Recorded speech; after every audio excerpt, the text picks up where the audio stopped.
she went to the hospital alone for labor. The Mafia boss was listed as emergency contact. The contractions came in like a tide that refused to listen to me.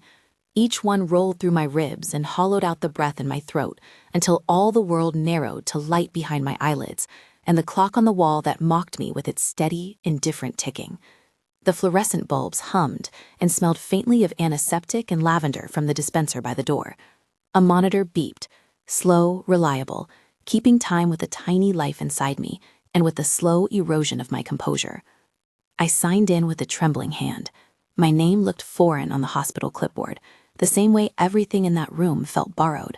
The thin blue gown, the paper slippers, the face of the woman who called herself Rosa and offered me a cup of water with the professional tenderness of someone who'd seen 1,000 births and 1,000 different kinds of fear. They asked for a name to call in case of emergency. The question on the form weighted like a verdict: emergency contact. I stared at the line longer than I needed to. Ink ached in the pen like a confession. My head buzzed with pain and with memory. My life had been a narrow band of shifts and tips and the slow, stubborn hope that maybe, with enough shifts, with enough double shifts, I could keep the apartment lights on and buy cereal that wasn't on sale. I had not planned to bring anyone here. There was no one I trusted with the idea of a baby who might change everything in the room. The pen hovered. My hand shook. I thought of leaving it blank and letting the hospital call the number listed under my file, my mother's old cell, long since disconnected. I thought of writing the name of the father, someone who had never looked back at me, but my mouth tasted like broken glass at the memory of stumbling through the alley after that last argument. The father was a ghost who left too many things behind: a threadbare jacket, a half-finished text that said I'm sorry, and a door that closed hard enough to echo for months. Then, almost without deciding, my hand moved. Dante Moretti. The letters scratched across the paper. They looked ridiculous, curling in the space intended for reassurance, like a dare. A name that, for reasons I could barely account for, had lived in the edges of my life for months.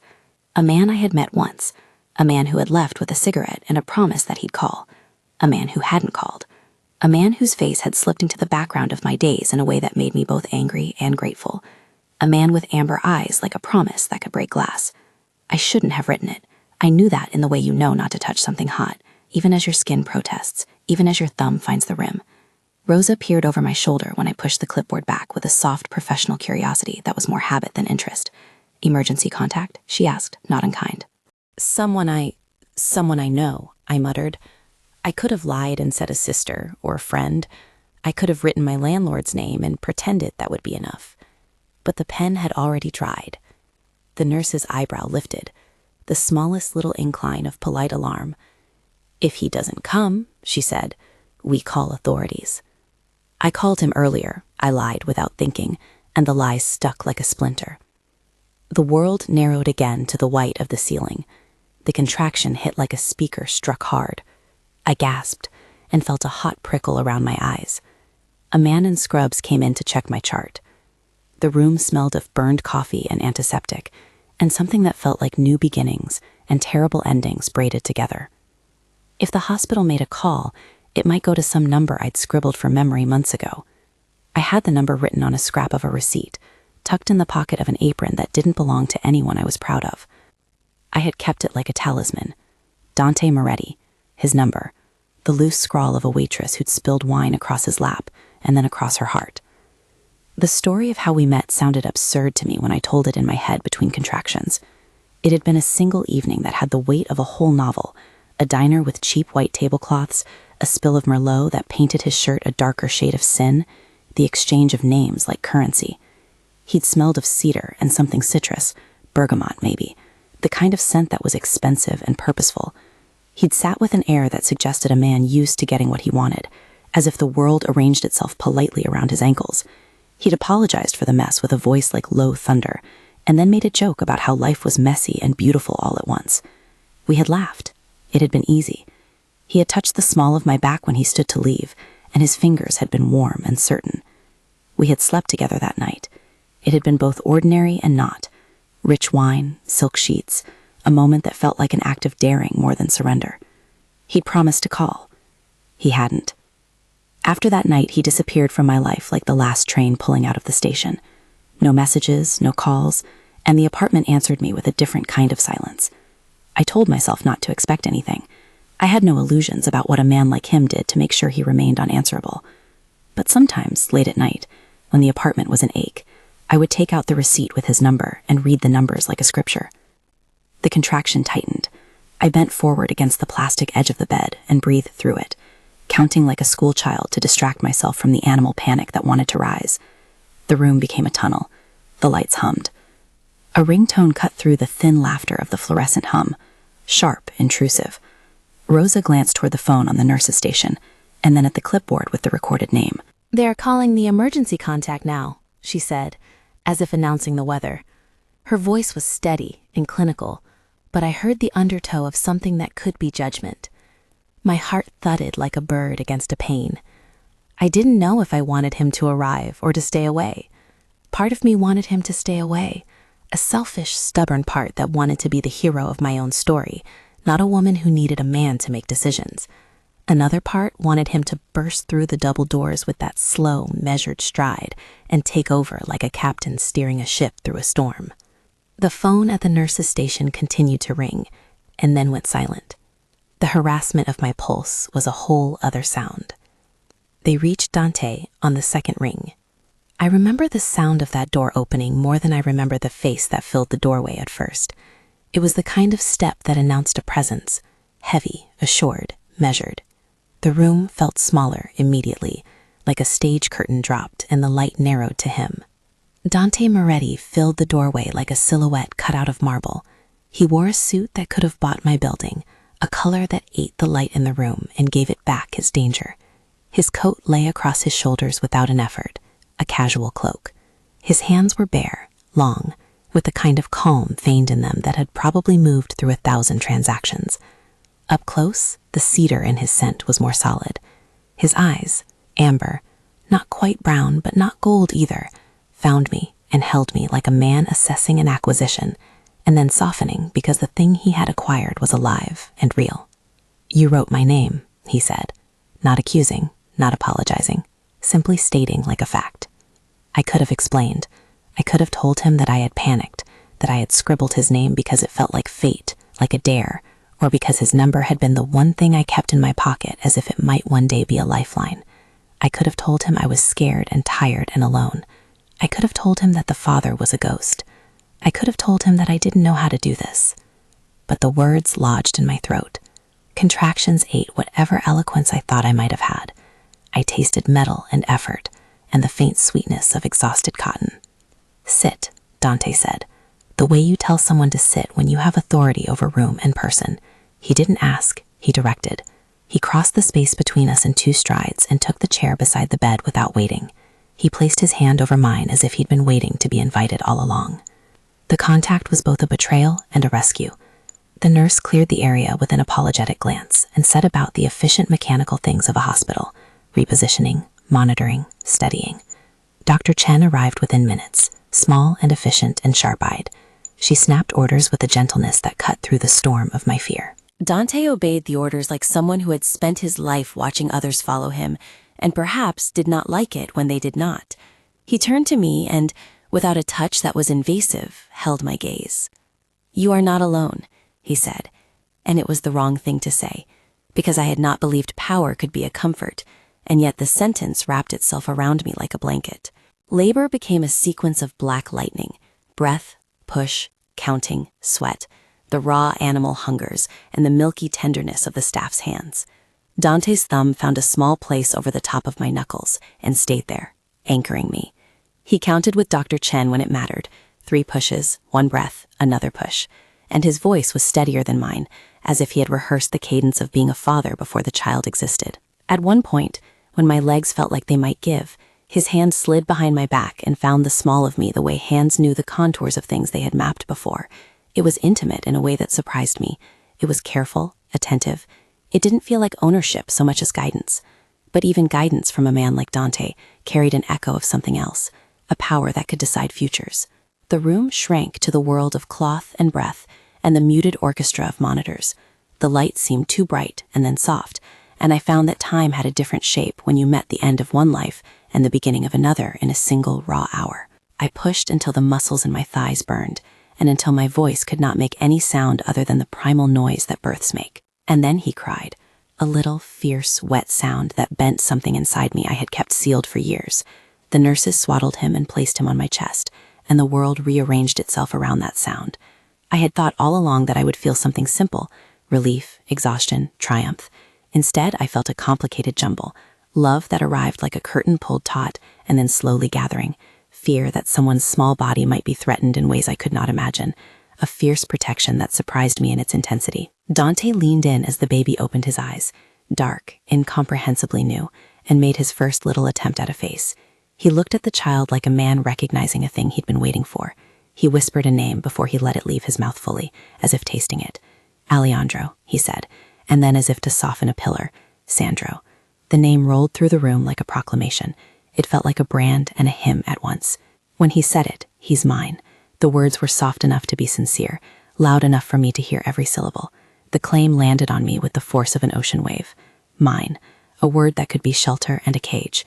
I was exhausted enough to laugh at the absurdity of it, and too raw to refuse the consolation it offered. I remember the way his jaw tightened just then, the way his knuckles blanched on my hand, the way his eyes flashed an amber flame that matched all the rumors I'd heard about him, about power, about decisions made in rooms with no witnesses. I felt the undertow of the world he operated in brushing the edges of the hospital curtains like a cold wind. Even then, in the soft afterglow of new life, I understood that there would be a trade. But the baby lay against my chest warm and solid and impossibly small. He smelled like milk and newness. His fist clutched at my fingerprint like an old promise. I had come into the hospital alone, thinking I would leave alone, with just the small, private triumph of having done this thing on my own. Instead, a man who could have been a shadow in my story was sitting in the room with me and had named my child. I watched Dante as he watched the baby, as if he were reading a map no one else knew how to decipher. There was hunger there, the hunger of a man who knew what success tasted like and who saw in this tiny life a thing worth staking on. I felt a pull in me that was both parent and woman and afraid girl. He was dangerous, yes. He was also suddenly tender in ways that did not seem to be an act. He had a way of leaning forward that suggested fierce focus, like a wolf training on a lamb while also protecting it from the rest of the pack. "Do you want to hold him?" Dante asked me, and his voice was careful, as if he knew exactly where the edges of consent lay. I clutched the swaddling blanket like a talisman and looked at him. Exhaustion unspooled into something like clarity. "No," I said, "because the first moments with your baby are private, because I wanted the small ceremony of allowing my son to be mine for a few breaths unclaimed by any man, not even by a stranger who knew how to cut the marrow out of a room with a look." He complied, stepping back like a gentleman excused at a table. For a second, I let myself be only a mother. No waitress, no debt, no past mistakes. The world outside could wait while I listened to the list of his breathing. Then Dante reached out and with that same careful gentleness, set a small hand on the baby's swaddled chest. The contact was brief but claimed. He watched the way the child's chest rose and fell, and then met my eyes. "We'll take care of him," he said, as if settling a contract. In that sentence there lay possibility and threat. Will implied partnership, but the voice that spoke the word was his, not mine. The hospital staff moved through their routines, measured, efficient, and left us to the bubble of new parent stupor. The paperwork, the prosaic legalities that would come to loom over us like a storm cloud, were a distant shore I could not reach for the moment. Dante's presence filled the space with a kind of warmth that was dangerous, but also undeniable. He wrapped a blanket more tightly around the baby, not because the room was cold, but because he liked the feel of control. I thought, with the capriciousness of someone high on pain relief and new responsibility, of the ridiculous things that had led me here. The name on the hospital paper was a scribble that could be argued as flippant or desperate. The decision to write it had not been a full one, but an instinct, an act performed through the mesh of fear. Yet there he was, solid and immediate, and all these months of not knowing were suddenly the smallest cost for the fact that my child was in safe hands. I let my head fall back for a moment and watched the ceiling. I tried to map the contours of what this could mean. He could be a protector. He could be someone who invested in the child and then left us to the tax and toil of a life I had already known. He could be a cage, or he could be something else entirely, a man who, recognizing responsibility, chose to take it on. I thought of all the rumors about him, the family with teeth, the people who did not cross him. I thought of the ways power could be used to shelter and the ways it could be used to bind. "You'll need rest," Dante said, breaking into my thought. There was no question in it, only a statement. He rose with the efficiency of a man used to issuing commands. He reached down to kiss the baby's forehead as if blessing both our small family and the bargain that had just been struck. I could have told him not to make decisions for me, to let me steer my own life with the small compass I still possessed. I could have told him I would find my own way, but at that moment, still raw with the miracle and ache of giving birth, the thought of making a choice from scratch felt like a mountain I had not the strength to climb. The hospital room, which had seemed like a crucible, felt temporarily safe because of the man who had walked in without explanation and set himself between us and whatever storms were likely to come. "Where will he stay?" I asked, because the question hovered like a moth around the candle of my new happiness. Will my baby be safe? Will I be safe? What will happen to the small life I had brought into the world with my own hands? Dante's face softened in a rare way. It was as if the thought of my child's smallness had chiseled him into something more human. For a suspended second, he was a man who wanted to keep what was fragile from harm. "With me," he said simply, "for now." The word "for now" has the weight of a promise and the sting of a threat tied together. It meant shelter and also expectation. I had to decide, and the decision felt less like a free choice and more like a suture that would bind me to a life I had not expected to lead. They wheeled me to a recovery room with the baby in a basin at my side. The lights were dimmer there, the air thick with the scent of coffee people claimed they needed but did not drink. Dante stayed in the chair beside me. We did not talk so much as breathed in the same rhythm. Once, he reached for the coffee cup left unattended on the tray table and set it down as if it were a fragile relic. I wanted to ask him a dozen things: how he had found me, why he had come, what he intended, but my mouth was dry and heavy with fatigue. I remembered in jabs and flashes the last time I'd been allowed to hope for something that wasn't a paycheck. Me folding laundry at midnight and pretending my hands were strong enough for anything. I remembered the fear of being a young woman supposed to be made of steel and nothing else. I remembered how pride had prevented me from asking for help, even when the walls were tilting. Now a man who wore the kind of suit people described in whispers and who moved through rooms like water moved around a stone had taken hold of both my son's name and of my attention. He had entered my life with the quiet force of someone who planned in decades rather than days. For all my talk of independence, the truth was this: I'd been fighting alone for so long that a hand reaching out, even a hand with claws, felt like a rescue. Rosa fussed with the blankets and adjusted the newborn's hat. "You did good," she said, and meant it with a brevity I have always loved about people who speak plainly. She left us with a wink that said, "Men always complicate things, but sometimes they don't." Dante's phone buzzed against his thigh. He glanced at it, eyes narrowing, and then stowed it away without looking. There were things in his life that hummed beneath the surface. I could feel them like the low vibration of a train passing under a house. They existed, but for the moment they were muffled. My hand found the baby's fist, and he wrapped his thumb around my finger. I let my mind fragment into smaller pieces: the soft fuzz of his hair, the smell of him, the fragile outline of his ear. For a few minutes, the only thing that existed was the small circle of warmth where my son slept, and the heavy, complicated man who had named him. "We'll have to," Dante began, then stopped.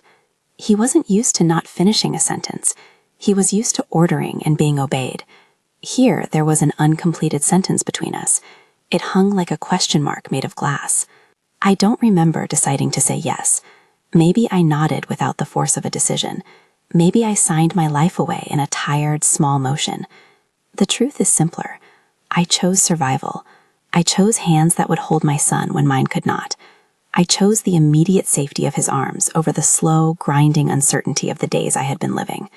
The thought of leaving my son in an apartment filled with cheap furniture and patchwork hopes felt like cruelty.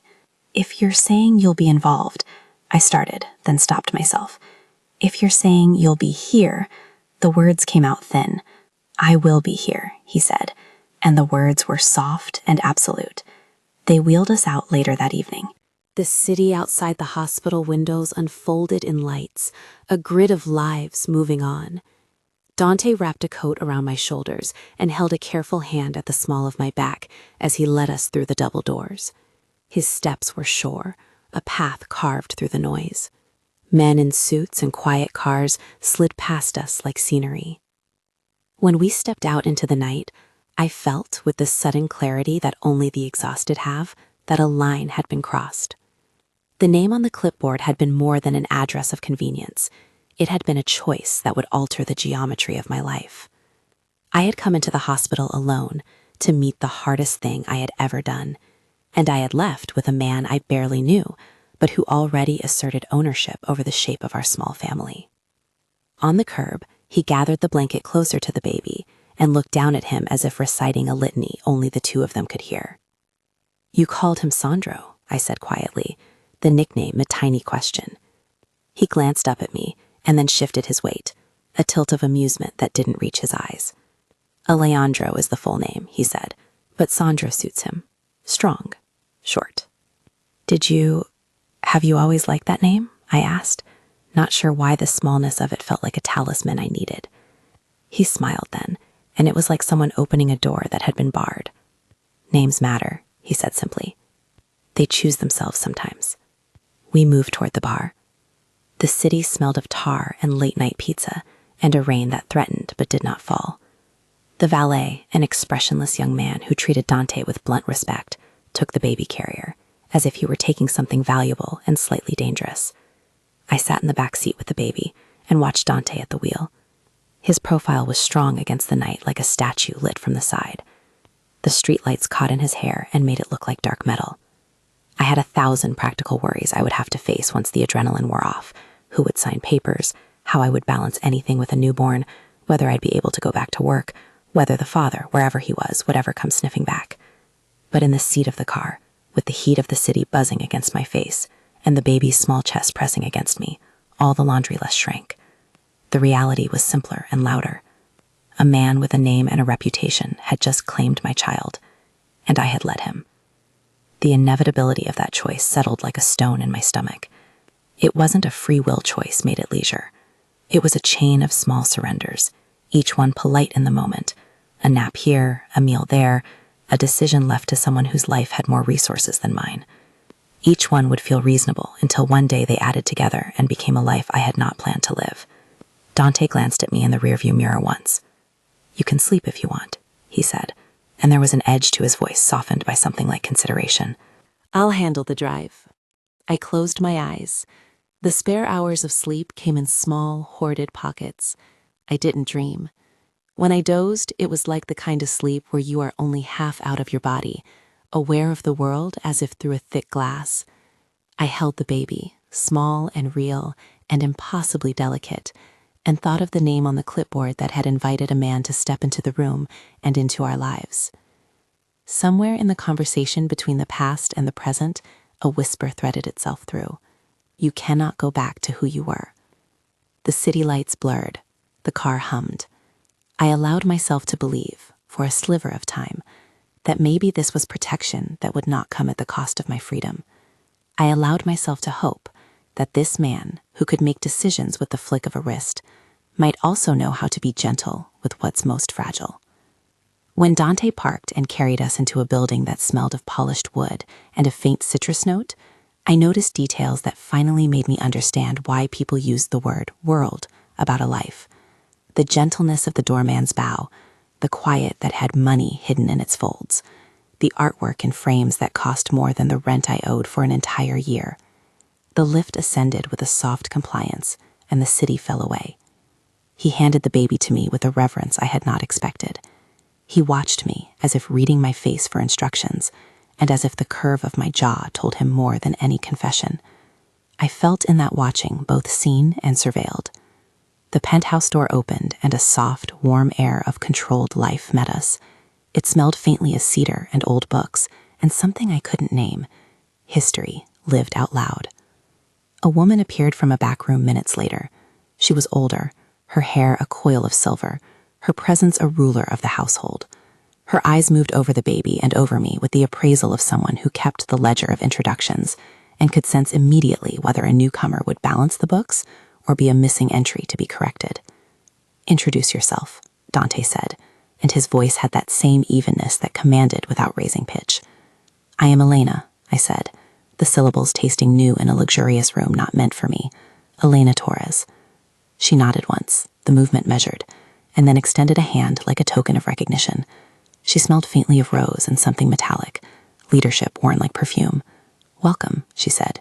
"You have a beautiful son." The words sounded like a verdict that could open doors and close them. Dante set the baby in my arms, and in that gesture there lay both a gift and a binding. He stepped closer, and his mouth grazed my forehead once, and in the private press of that kiss was the promise of a fortress and the whisper of a cage. I understood, with a clarity that hurt, that the pen's single stroke on the hospital clipboard had not only summoned a man into the room, it had opened a ledger into which I and my child were now entries. And in that ledger, my life would inevitably be measured against the expectations of a family that had weathered storms with a particular brand of force. I tried to name the feeling. Relief? Yes. Gratitude in its small moments. Fear, an ever-present companion. And underneath it all, a cautious, stubborn hope that there might be a way to take what he offered without losing myself entirely. We moved inside, and the city unfolded below like a map I'd never been allowed to read. Dante's hand found the small of my back with that practiced, possessive care. He guided me as if he had always known where I would need direction. For the first time in a long time, I allowed myself to hope that someone would look out for my son with the kind of ferocity I had only read about in novels. At the same time, that hope was tangled with the knowledge that everything that comes from power has an edge. I lay the baby on the couch, and the apartment hummed around us. The soft light made patterns on the marble. The baby slept like a small, perfect secret. Dante's phone vibrated once, and he looked at it with a tightness that made the room colder, although no one had spoken of danger yet. He set it down without answering. "Will you—" I began, and then stopped. I was not sure what I was asking him to promise. Protection? Presence? A life that would include me on my own terms? The definitions were vague and the stakes enormous. He turned to me, and for the first time since that night in the restaurant when he had been charming and dangerous in small doses, he said simply, "We will figure it out." The words were small. They were adequate. They were not a complete truth. But at that moment, as the baby settled and the city breathed around us like a thing petulant and alive, I allowed the sentence to be enough. Later, as the house settled into an easy hush and the lights in the city winked like a constellation someone had drawn from their living room, I thought back to that pen and to how one impulsive flick of the wrist could tilt a life. The emergency contact line had been a simple administrative box on a clipboard, but it had become a hinge. I had come into the hospital alone to meet the hardest thing I would ever be asked to do, and I had left with a name written in a shaky hand that installed a man into the center of my son's life. There would be questions, year-long questions about ownership and power and what it meant to be safe when safety came wrapped in someone else's agenda. There would be people I had not met who would judge me, and people I had never wanted to please who would suddenly be stakeholders. For now, however, my son slept against my chest, and Dante sat beside me on the sofa, his profile a dark line against the light. He had named my child. He had stepped into a role that mattered, and I had, with a single exhausted impulse, given him the key. I did not know then what it would cost me. I only knew that I had chosen, in the moment where my body surrendered to the work of making life, to accept what the universe had thrown me, protection that carried its own shadow. I took the warmth of my son and the pressure of Dante's hand on mine and let them anchor me. If you want to follow what happens next, the decisions, the confrontations, and the cost of safety, stay with me. Subscribe and come with me into what I would soon learn is Dante Moretti's world, a place where love and danger are braided together, where naming a child can be a claim, and where every shelter has a price. Night pulled the city down like a curtain. The penthouse hummed. Sandro slept, a small, fierce bundle in my arms. Dante was there, a man who could be both fortress and thorn. I closed my eyes for a moment and thought of the hospital room, the fluorescent ceiling, the way the pen had paused, the nurse's eyebrow, the tiny sound of my child's first cry. When I opened them, he was watching me. The amber in his gaze was quiet. He reached out and brushed a fingertip against the baby's cheek, as if testing for heat. There was a depth in his look that made the apartment feel like the edge of a map, where territory could be claimed with a single deft stroke. "Tomorrow," he said, "we'll make the introductions." The word hung between us like a lantern.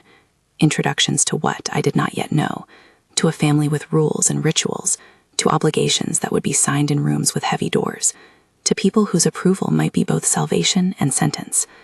The future narrowed to the one small instant of the present, the warmth of my son's breath against my skin, and the shadow of a man who had the reach to keep him safe. I tucked my hand under the baby's head and held him close. Outside, the city moved on.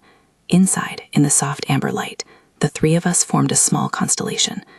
I had come into the world alone to give life, and I had written a name that would change the orbit of everything that followed.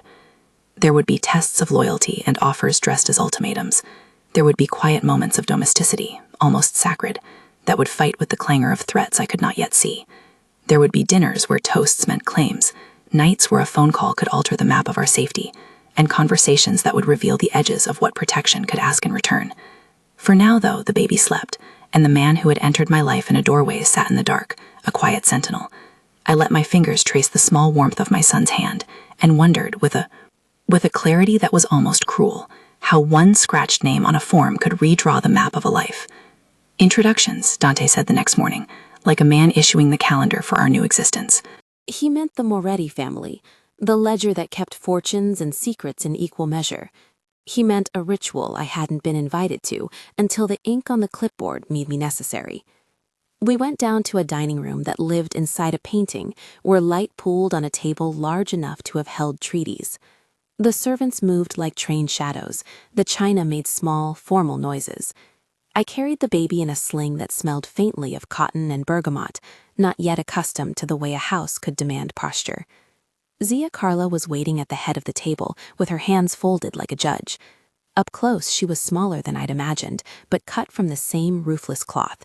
Eyes set like coins, voice that did not waste syllables. "Elena," she said, standing as I entered. She took me in with a single appraising sweep. Mother, origin, potential value. "You have a strong face. You will do." Her handshake was a clasp that measured. I felt in that handshake the way families mark entrance with contact that isn't just social. This was a reading. I answered with the name that had become more than a sound on a piece of paper. "Elena Torres," I said, the words both an introduction and an assertion. My son slept on my chest, forehead warm against my collarbone. Dante watched us both from across the room, his face the same quiet stone I had observed at the hospital. At first, the dinner was ritual and small courtesy, light courses, toasts where polite phrases slid like coins across a table. But with every clink of crystal, the question sharpened. Where had I lived? What had I done? Who had been the child's father? What were my plans? I answered in steady measures. I kept a part of my history folded like a napkin. There are things that are mine to keep, and some names you keep in your pocket to summon later if you need them. Marco sat 2 chairs away, his smile the sort that suggested watchfulness rather than warm curiosity. He had been pleasant to me in small ways, offering more bread, asking after the baby with a softness that surprised me. He moved through family rooms with the easy grace of someone who had been watching people for years and who knew when to step into a conversation and when to let it simmer. Later, over coffee, he would ask if I needed anything. He was polite, he was careful. He carried an undercurrent of something tender that did not threaten Dante, but that made me feel noticed beyond the ledger. Zia Carla, after a long look, declared to the room, "Sandro is ours." The words hung like a stamp. There were murmurs, toasts, a measured applause the size of a verdict. It felt like acceptance and a staking of claim at the same time.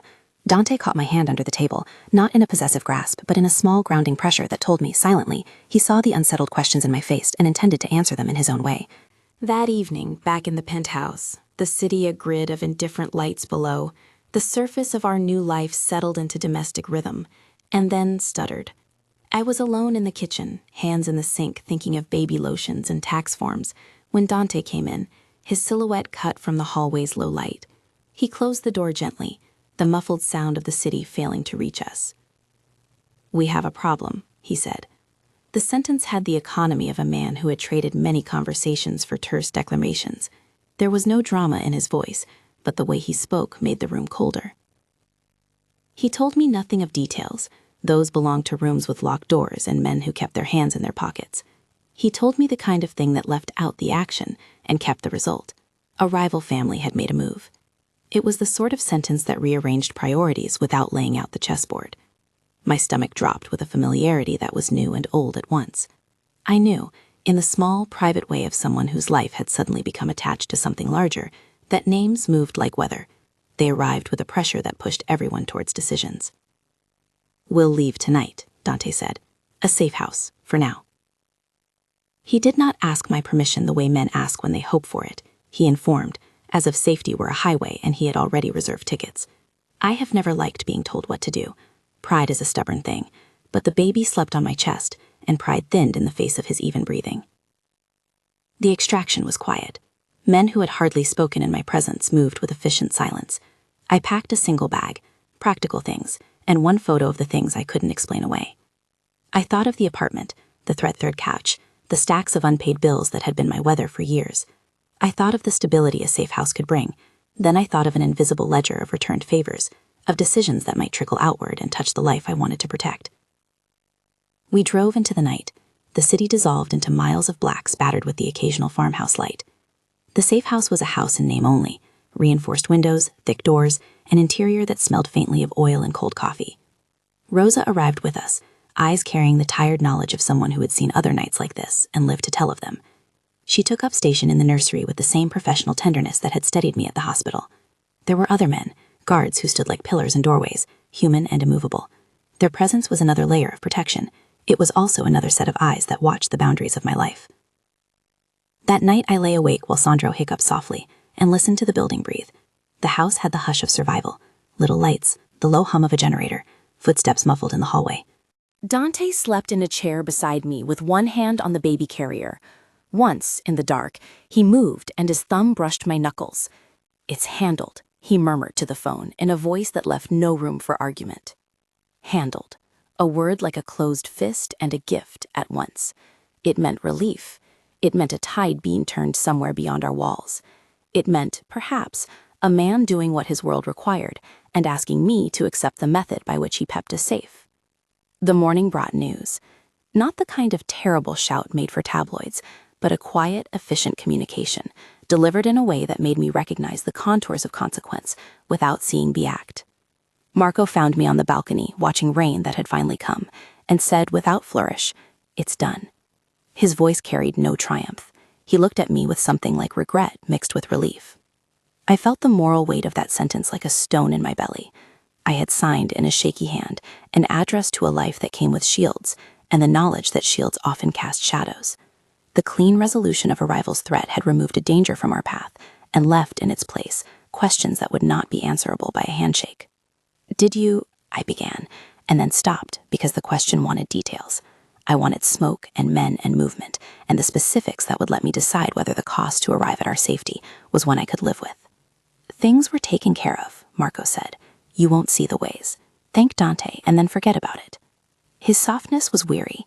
He treated my discomfort like a delicate object. Handle with care. Do not shatter. I had been raised to value directness. Here, the truth was a set of things I would never see. An erasure, a closing of a book. It made me uneasy in a way that did not have a clear name. When I confronted Dante, he did not offer dramatics. He told me what he needed to tell me, that the threat was neutralized, that he would not bring blood to our doorstep, and that his actions were bounded by a code I did not entirely comprehend. He asked for the simplest of things, trust, at least for now. Trust is an ask like asking someone to step off a cliff on the word of a stranger, but trust, in the way I needed it that night, was a life jacket. I chose it. The decision came with trade-offs I could not count, and obligations that waited like unpaid bills. "You have to tell me when there are things I need to know," I said eventually. My voice was small but edged with the steel that had kept me afloat these past years. "You have to give me truth that I can work with." He looked at me then in a way that felt like being weighed and measured. "I will," he said, "but there are truths that will hurt more than ignorance. I cannot promise to press them into a shape that's gentle." "I don't need it gentle," my words surprised me. I was tired of being polished and bent to fit the expectations of a life that never felt like mine. "I need to know so I can decide." He nodded.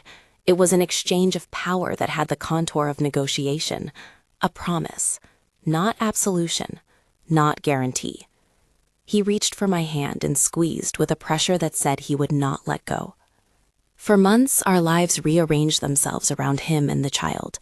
There were moments of radiant normalcy, Sandro learning to grasp a rattle, the way his small mouth pried open at laughter, mornings where Dante and I fed him in the kitchen, and the sunlight made the marble feel less like wealth and more like a stage.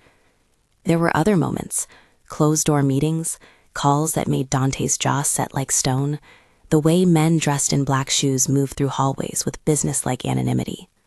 I found a rhythm. It was not my old one, nor was it the life I had once pictured for myself. It was an arrangement of micro-choices, sometimes assertive, sometimes compliant, that made a new path possible. I argued for things, a schedule for me to return to work at the cafe part-time, a guarantee that decisions about Sandro's schooling would not be unilateral. Small victories that mattered. Dante listened. He negotiated little things like a man used to larger tables, learning to entertain small votes. There were glances he gave me in the middle of the night that were not claims, but barometers. Are you with me? And I learned to answer honestly. Some nights my answer was yes, because the weight of his hand on my shoulder meant he would stand between us and the storm. Other nights my answer was no, because I hated the way his help sometimes came wrapped in an assumption that he could decide for me. After one such night of argument, two tired people, a baby at the center, pride and fear clashing in a small kitchen, he did something that surprised me. He came to my bedside with a small box in his hand and sat on the edge of the mattress like a man entering a truce. "I want to marry you," he said. The words were simple and raw. He stopped. For someone who rarely faltered, his admission had the honest tremor of a man revealing more than he usually did. Marriage, in his world, was not only a joining of hearts, it was a consolidation of claims and an arrangement recognized by families and ledgers. For me, marriage had been an idea too heavy with promise, and often practiced as a kind of surrender. I told myself in those dark times that I would not trade my autonomy for security. Yet here he was, offering both, a shelter and a proposal. "Why now?" I asked. The question was practical.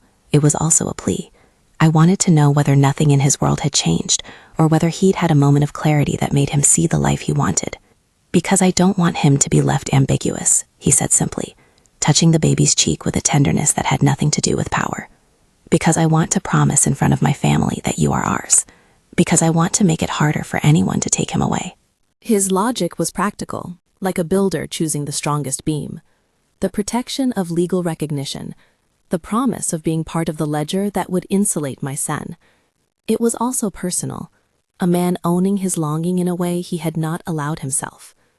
I had to decide again, but this time the calculus included not just my pride and survival, but Sandro's future. Would a wedding change how the world treated him? Would it give him a place that could not be so easily erased? There were also the intimate considerations. Did I love him? Did I want to spend a life side by side with the man whose presence made me simultaneously safe and watchful? I thought of the first time he had walked into a hospital room, like a lighthouse, and with a single heavy step, offered to shelter us. I thought of the nights he'd sat with me while Sandro slept, and the way he had learned the shape of a lullaby. I thought of the price of safety, the things I had already ceded, the compromises I had learned to measure. I thought, too, of the woman I'd been in that small apartment, tired and proud, scraping together days. That woman was still inside me. I said yes from a place that understood both love and calculation. Saying yes was not surrender. It was an acceptance of the real trade-offs in front of me. It was choosing to create a family of the shape we could make together, with its dangerous edges and its tender center. The wedding was small. Zia Carla presided, as she liked to keep the family record tidy and sanctified. Marco stood near me and held my hand as if offering a new kind of support. Many family members attended, fewer than one might expect for a man of Dante's world. The ceremony was a series of formalities threaded with private promises. Dante's vows were short, clean-edged statements that did not overpromise but did not understate either. My vows were quieter, with a line about choices and the ways I would hold our son and the man beside me. Afterwards, at the table where toasts were offered and the crystal made ringlets of light, someone, old and ribbed with experience, said, "Marriage makes things simpler and harder." The sentence landed like good advice. There is truth in the paradox. We did not climb into a narrative of fairy tales. We climbed into something complicated and grafted our lives together. Years folded like pages. Sandro learned to run before he learned to obey. He had my stubborn mouth and Dante's eyes. He learned to stack blocks with a stubborn ingenuity. He loved books that smelled like paper and the way sunlight crossed a room. He called me Mama and Dante simply Dad. There were quiet mornings where the world narrowed to the small domestic rituals I had once thought impossible for me. I woke early to make pancakes in a kitchen that still sometimes felt like borrowed furniture. I smudged flour on Dante's suit when he came in late and cursed softly, and we laughed at how his hands always found mine across the table. There were nights where he read to Sandro, and the cadence of his voice was something I had not expected to crave. There were other scenes I could not soften. A phone call in the middle of a holiday where Dante excused himself, silence on the other end, and then his tight, efficient whisper, "It's handled." The words were like a salt you lick and find both necessary and bitter. I would ask him, later, if what we asked for protection meant we were choosing a path that would leave stains. He'd tell me, with the economy of a man who counted consequence in a ledger I would never fully read, that he bore the weight and that he would shoulder what he had to. I watched him sometimes in the laundry room, where life had more ordinary rituals than our public scenes.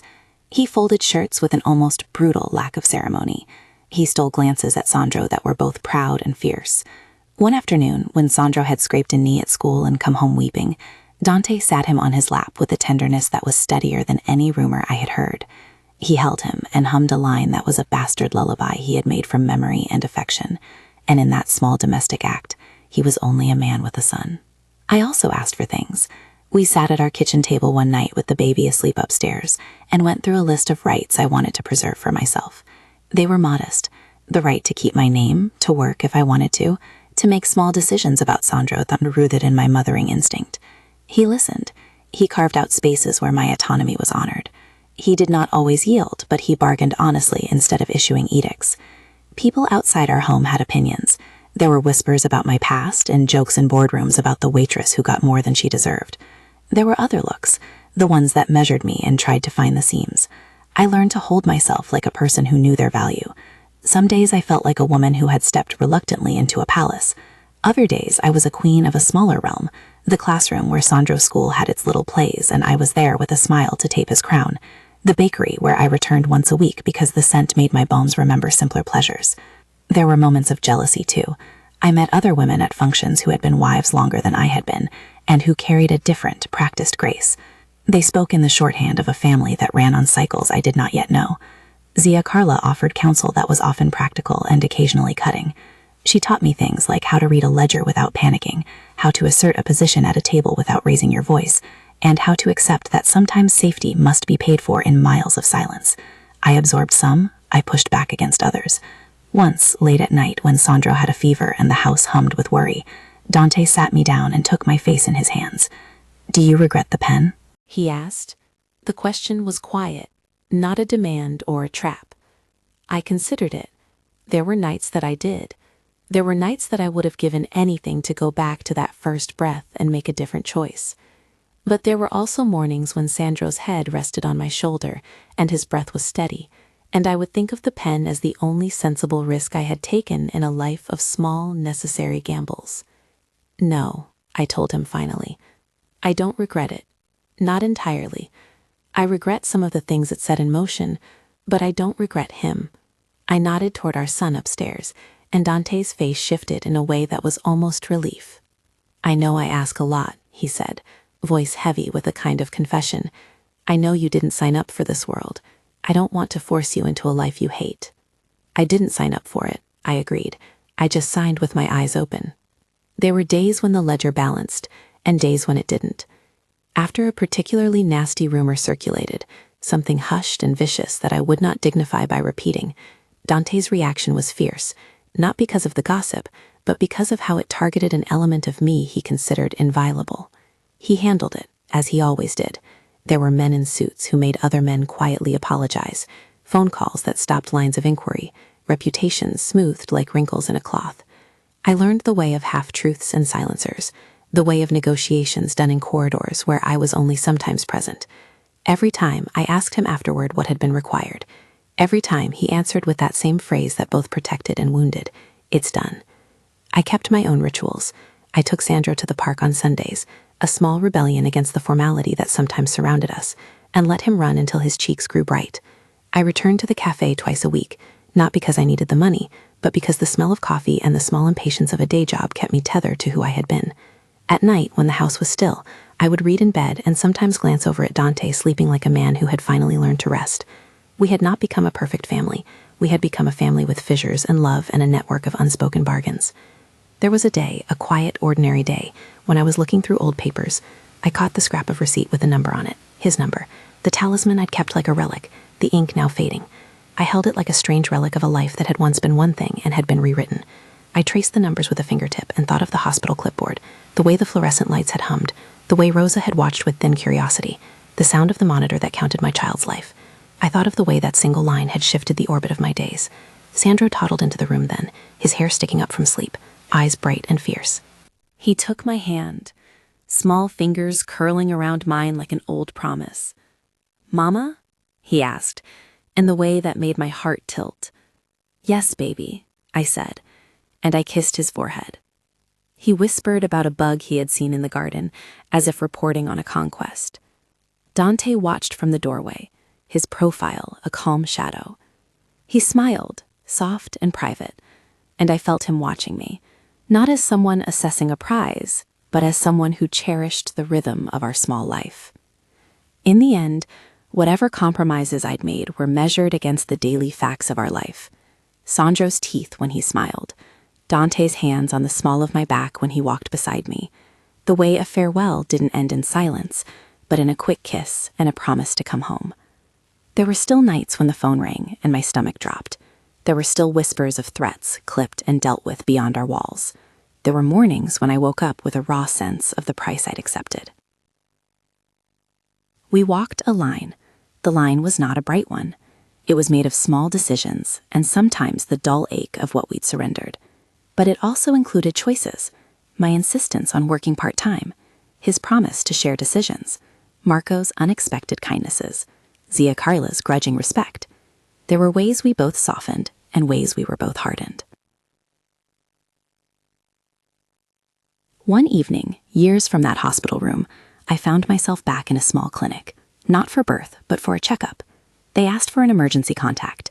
I laughed and thought of how ridiculous the question had felt that first time, like a box to tick on a form. My pen hovered for a beat, and I felt the old reflex, a quick pull of the past and a measuring of the present. I wrote Dante's name, clean and steady this time. My hand did not shake. The letters did not curl like a dare. He was not a mysterious man at the edge of my life. He was my husband, my son's father, the man who had walked into a hospital one night and shifted everything with a single step. I thought about what it meant to have written his name that first time, the way a single word on paper could open doors and close others, could call a man into a room and into our lives. I thought of the clumsy, brave act that was both desperation and intuition. I thought of the baby I had held, small and raw and perfect, and how the world had tilted beneath us. She went to the hospital alone for labor, the line I had filled with a trembling hand, and the man listed as her emergency contact walked in like a storm and stayed like a shelter. That truth had been the hinge of so much, joy and fear, protection and price. I had not predicted the shape the rest of my life would take. I had not expected to find tenderness in a man whose world often required harshness. I had not expected to be asked, in return, to accept that some parts of life would be negotiated on terms I did not choose alone. If I had done anything differently, perhaps I would have asked more questions. Perhaps I would have been more stubborn. Perhaps the woman I was would have held on to more of her independence for a little longer. But when I feel Sandro's hand close around one finger and Dante squeeze my shoulder from behind, when I watch the three of us draw a small orbit around each other in an apartment that smells of coffee and cedar, I understand why the name on that form mattered. People ask if I regret it. Some nights I whisper to the ceiling the things I wish were different. But then Sandro laughs, and the sound anchors me like a harbor. Then Dante returns, not with triumphant pretense, but with a tired smile and the small offerings of daily life. Then I remember the hospital room, the monitor's slow beeping, the way the fluorescent light looked when it cleaned the world around me. I remember the pen, the hesitation, the impulsive urge for rescue. I do not romanticize the world into which we stepped. I refuse to make a myth that erases the moral cost. There were choices made in the dark that left shadows. There were nights I sat with those shadows and found them hard to live with.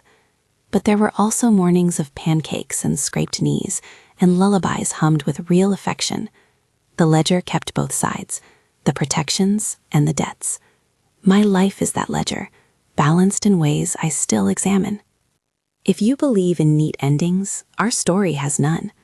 Danger remains, an ember that is sometimes banked and sometimes flares. But there is also a family that has formed from a pen stroke, from a claim, from a tiny human who changed both our hearts. I am Alina, I am Sandro's mother, and the man named on the hospital clipboard is my husband. If this story stayed with you, if you want more like it, of choices that weigh like gold and love that arrives in risky forms, please like, subscribe, and watch the next tale where love and danger walk the same floor. Whatever you choose, remember the small power in a single line on a form. One name, written in a trembling hand, can change everything.